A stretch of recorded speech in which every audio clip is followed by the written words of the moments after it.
Welcome to the CoSN Podcast, bringing you timely insights and strategies to succeed in the ever-evolving world of school system technology.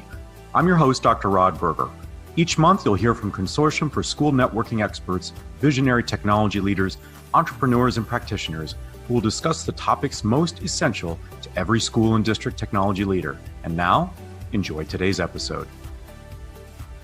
I'm really looking forward to this conversation. We're being joined today by Kyle Berger, Chief Technology Officer for Grapevine-Colleyville ISD, and Pete Just, the Chief Technology and Operations Officer of the MSD of Wayne Township and the CoSN Board President.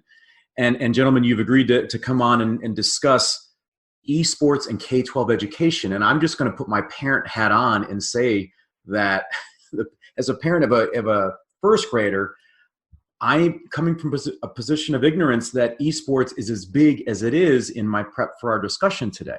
Am I like most people?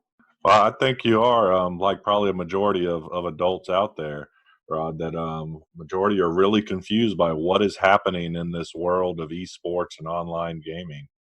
We often get that question a lot here in our community as well. And so Pete, give us sort of the state of the union where we are, because I didn't even realize there are associations. I was speaking even with a colleague of mine earlier today in Ohio, and he has kids in middle school and they're signed. I mean, it's an entire thing that he and his wife had to really sort of get behind and build up their knowledge so they knew what their children were getting involved in. Oh yeah, it's really been in process of developing for many, many years, but it's really hit its, I think, crescendo moment through some new technologies that have been available, like Twitch, and honestly, just a generation that have grown up just relating with each other through gaming. I'd say my sons are a part of that, and certainly it's grown as higher education organizations have embraced it, and so it's exploding right now. I'd say that Kyle's probably more the expert, and I'm probably more the person that's more of a novice as a tech director kind of getting involved with this. But it is definitely exploding, but there is a very high level of interest in schools, and I'd say over the next 2 years probably, it will really become something that all technology directors and folks in junior high and high schools will be wanting to add to their programs and addressing. So Pete, let me stick with that then. When you were sort of noting that out of sort of the three of us here, that you'd be more the novice and the tech director trying to understand sort of the implications and sort of how to integrate it into the system. You know, we come from a world where when we're integrating technology into education, I think that there's a thought out there that we move slower than we might in our own personal lives. There are other considerations that we have to be thinking about from a cyber security perspective, student information, and data. How sort of blind have you felt through this process, or are there enough foundational elements that you've been able to sort of integrate in quite quickly and get up to speed to the spot maybe where Kyle is? I think that, as I said, many of us learn through our children, whether we're talking about Chromebooks or tablets or esports. And as we watch our own children and we watch others, we watch how they interact, we watch how they leverage technology to, really have social interaction and have fun, and how it's become much more virtualized. I think there's pros and cons to that, but in terms of where I have come from in the last, 2 to 3 years, I'd say it's been quite a significant difference from maybe 3 years ago, just sort of seeing it as local, to 2 years ago, seeing it's clearly much more than that, to now where it's obviously something we're integrating into our schools over the last year and see a pretty good future for. And there's a lot of things to get your head around, but I think it's definitely something that's really exciting and has a lot of engagement with our students. All right, Kyle, so you're speaking to a school board, and they're very confused as to what the value proposition might be or what those value propositions can be. how do you basically sell or pitch the idea of integrating in I don't know if formal is the word, but an esports offering to support the students that are within that district? Absolutely. So I usually start the discussion by asking a question to parents, and you'll probably agree. Now, how many of y'all out there have kids that watch other people play video games online? And usually when I ask that, a lot of parents shake their head, oh, yeah, I don't get it. What the world is this? I said, well, how many of you watch baseball or football during the weekend? Yeah, that is what's happening. This is just like in traditional sports world. This is what the students or the kids of today are gravitating towards what will be their traditional sports. So much like you would pay to go to a baseball or football game, they pay to go to these gaming events to watch their gamers that they watch online play. And so this is the way they live and they learn. And when we're looking at that, and for us, when we looked over the past couple of years of how this industry is growing, a billion-dollar industry, colleges are now building out programs, offering scholarships. Let's take a step back as a K12 school district and as a school board, and what are we trying to accomplish? We're always trying to accomplish to prepare kids for the future. And one thing that we often tell folks in education and how we're evolving is that a lot of times we're preparing students for a future that we don't know, and that for jobs that don't even exist yet. You've probably heard people talk about that a lot. And this is one of those jobs that you can't wrap your head around that is reality. That in the past, if we would have 10 years ago or before said, a professional gamer or a professional streamer would be a job, people would have been like, I don't even know what you're talking about. So if our job is to prepare kids for a future, we need to wrap our heads around how we can develop that inside of our schools. And just like in our traditional sports and everything else, this industry is growing rapidly and it's going to continue to grow. So let's put a foundation around it and help bridge the gap between the way our kids are living and the way they're learning, and really embrace it as part of education. And with that, we can go in several directions on the advantages, communication, overall, collaborative skills, just basic social skills, the critical thinking. There's so many avenues, and we can even reinvent within our CTE programs that we have currently. So there's a lot of things out there. And did we mention scholarship ability? We can get you into college this route. And usually when we have that kind of discussion through all that, everybody starts perking up a little bit different in their chairs to lean forward for some more interesting questions. Well, you're a pretty good pitch guy there, Kyle. You sold me as a parent that you can get all the way to college in that regard. Okay, again, so from a position of ignorance, talk with me a little bit about, so how does this look? How does this play out within a school day, after school? Like, what is the sort of the logistics behind it? How does it impact curriculum? And when we think about staff from a teaching perspective, what kind of talent do we need to have? Are we deficient in our resources?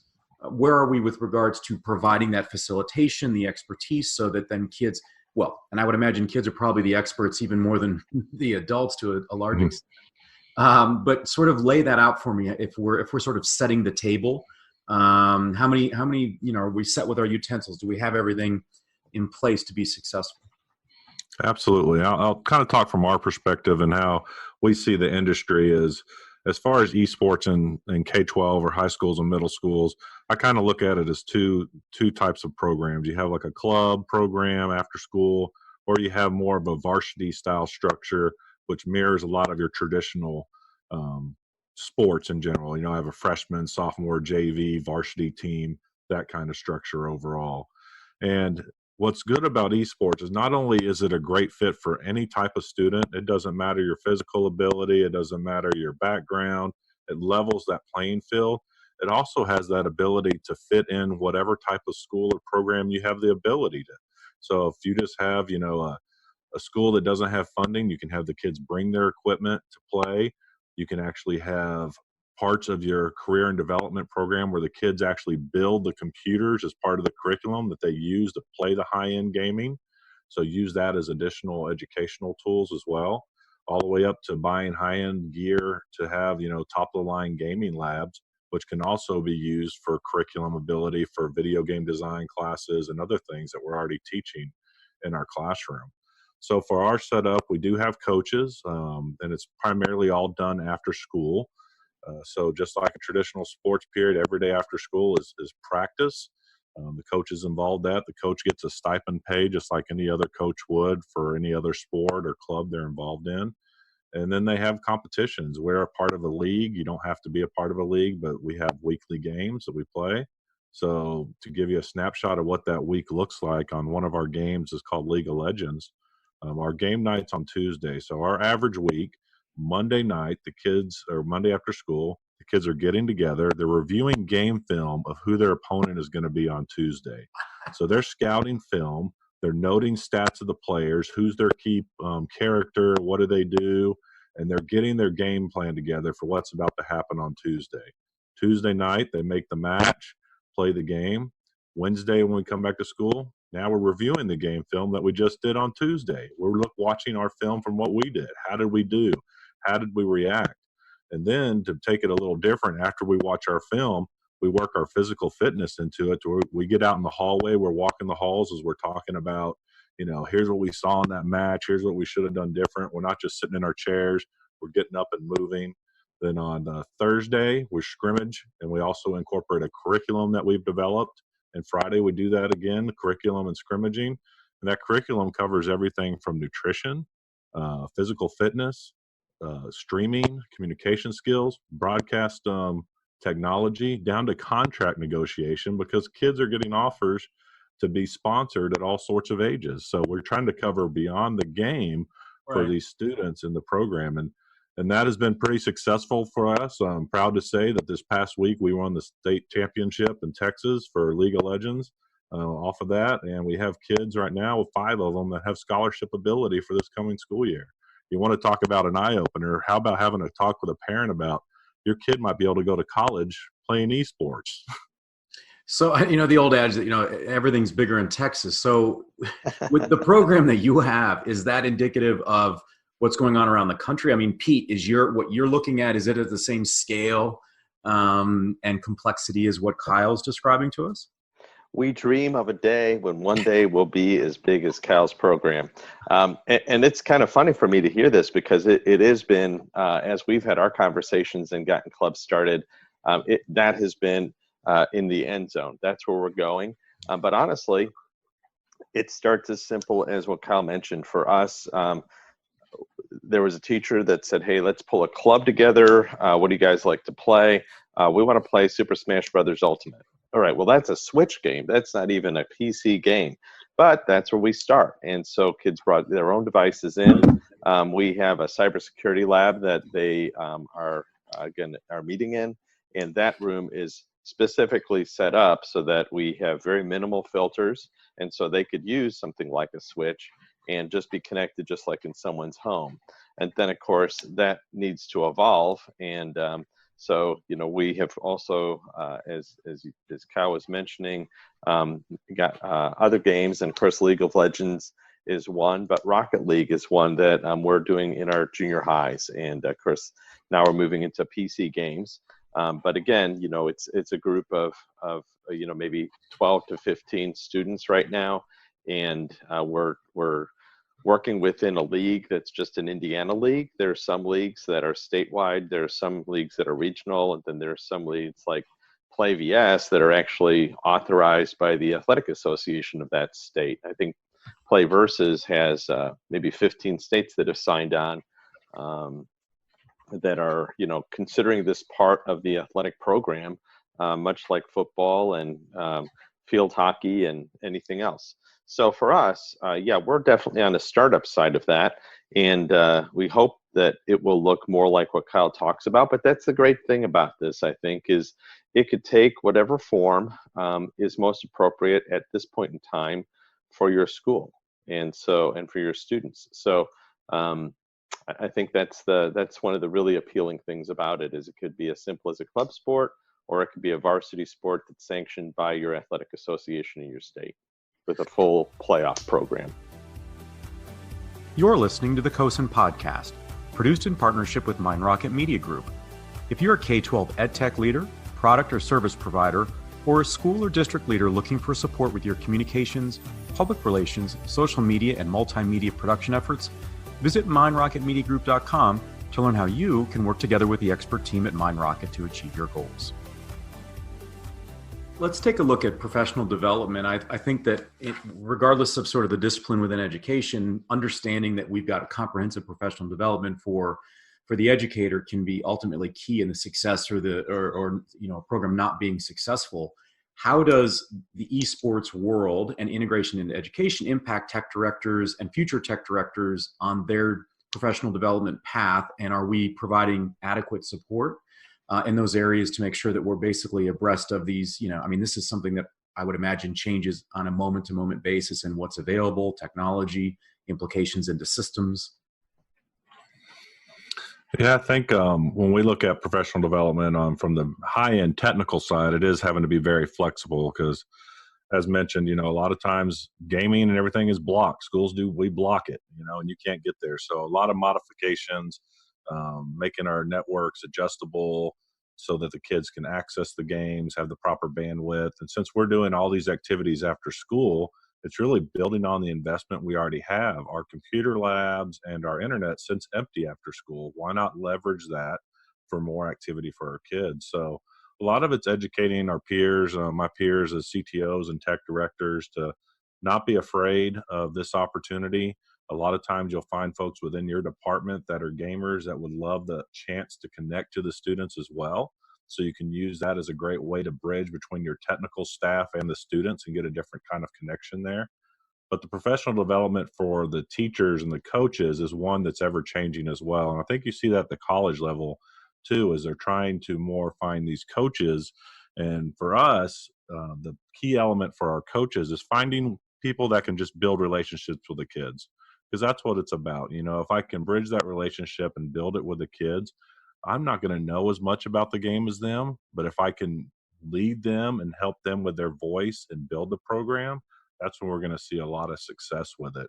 Now, we've subbed and brought in some professional coaches that we find to do some high-level, intense training, and we're starting to train our coaches on some of that and strategy as well. But I'll tell you, our first year, I was Googling things as fast as I could when these kids would say stuff because I had no idea what they were talking about.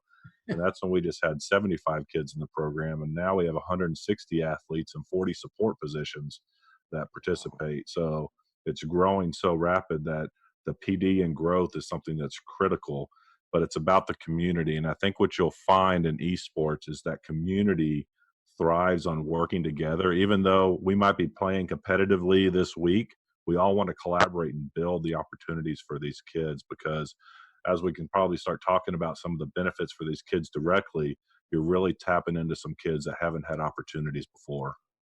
I'm glad you brought that up. Pete, would you provide comment just on, even from a startup perspective, how you think about inclusivity and making sure that, that's a big issue, obviously, in schools all across the country, to say, whether it's we're breaking it down by gender, by socioeconomic status, how is esports accounting for those elements so that we provide, hopefully, is a more progressive approach to supporting these young people?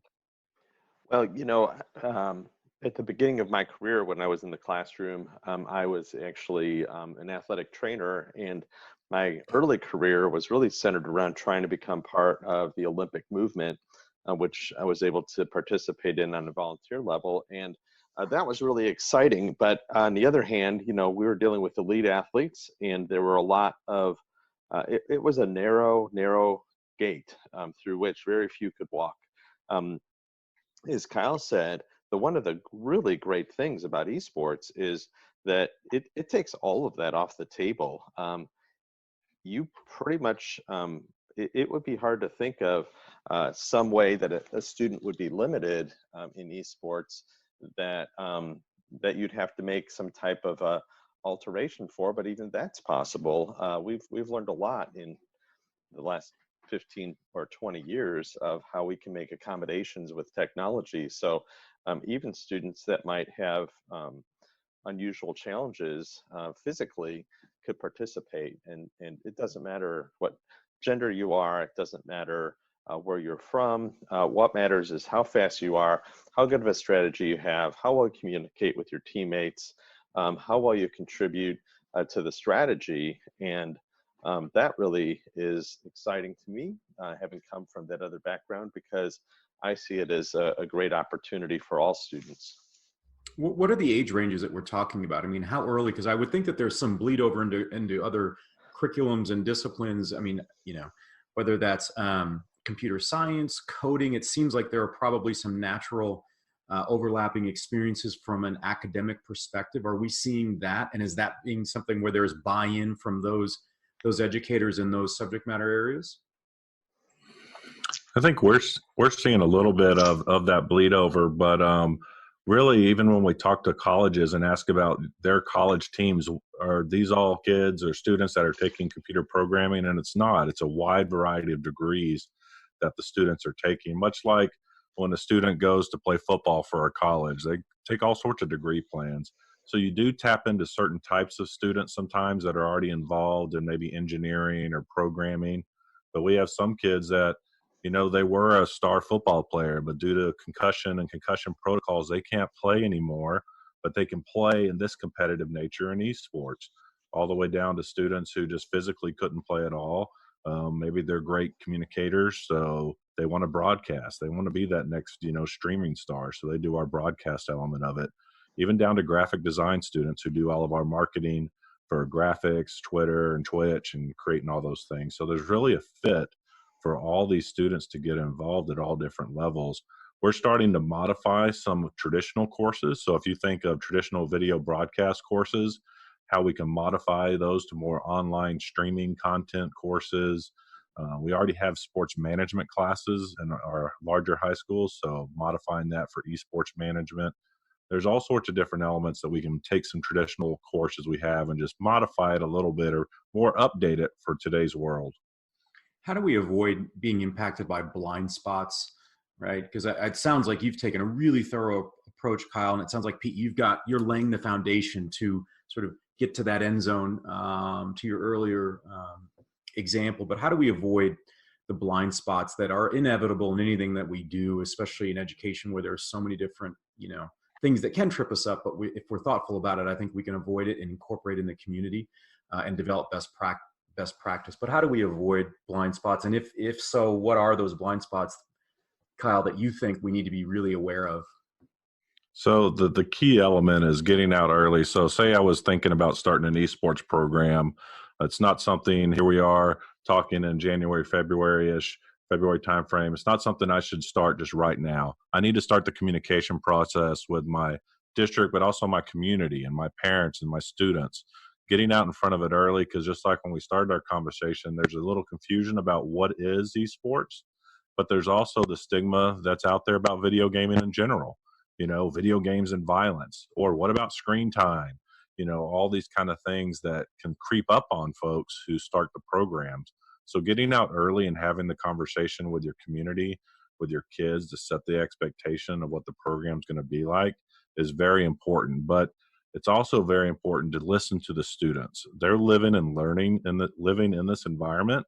They can help us grow the program, and it is rapidly changing. So football doesn't really change much from year to year, but these games update and change, and titles come and go. So maybe next year it's not this game title, it's something else.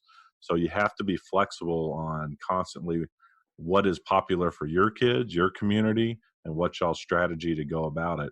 And sometimes you have to make that decision on what games are appropriate. And that's usually the toughest one for schools to talk about. We look at the basic game ratings that are out there, just like you have movie ratings, PG, PG-13R. There's game ratings as well, E for everyone or 13 plus. We follow those for age requirements just to stay safe. But we also look at games that we avoid realistic violence. We just came out and said, we're not going to do first-person shooter games. We're going to focus more on team-based type of games and team building for our students. Now, we have several students that love playing those games. That's fine. You can, but in our structure, we're not going to have that in our environment. So having those conversations early, I think, is very important, and not getting hung up on, I can't afford to do this, because as we mentioned, you can have students bring their equipment, or you can build the equipment, use what you have. There's always a path to remove that barrier just to connect with the kids and give them the opportunities.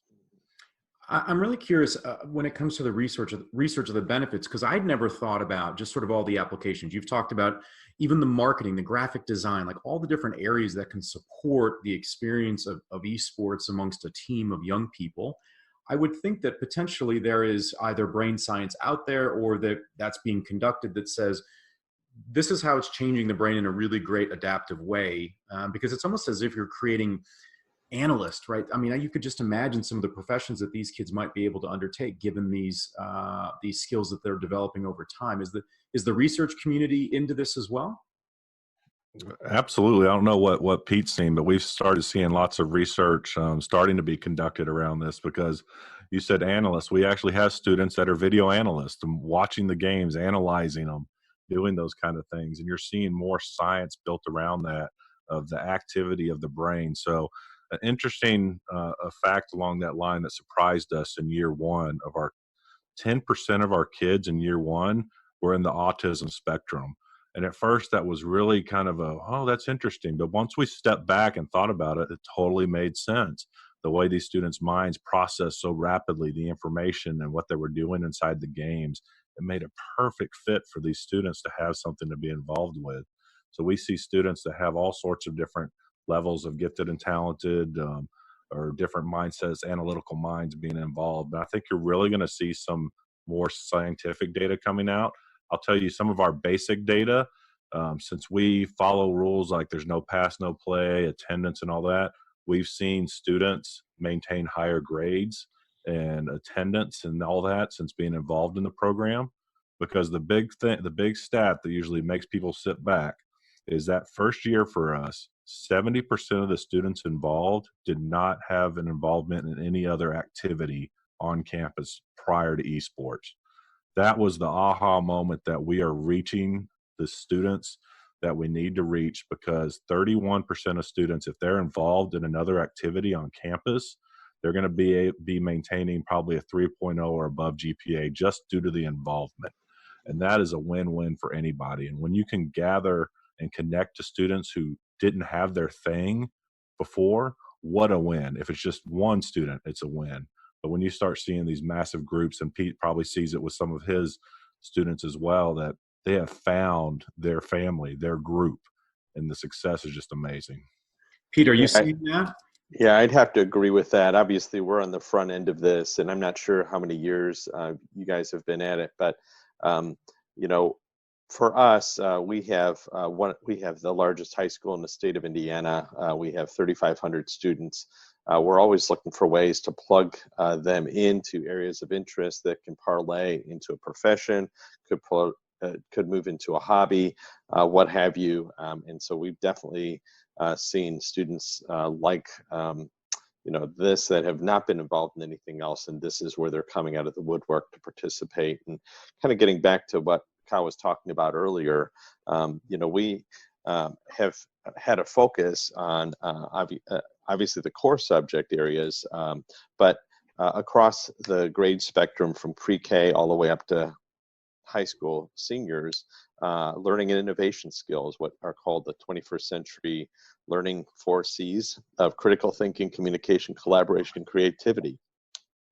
One of the things you see with esports is that all 4 of these 4 C's play a big role in teams that are successful. And we feel that is a key element of a successful student at the end of our pipeline as they come across the stage as seniors.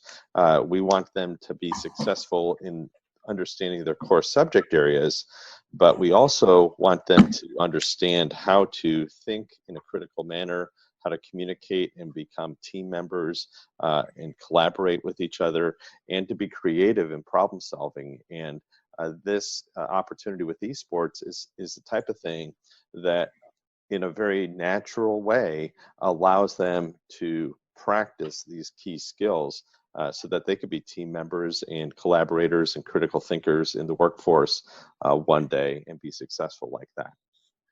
Well, I can tell you, I feel so selfish because I'm learning so much and have learned so much through this discussion. And I'm going to go back and listen just based on even, the statistics that you provided, both of you, and just the experience that you're seeing in your local communities.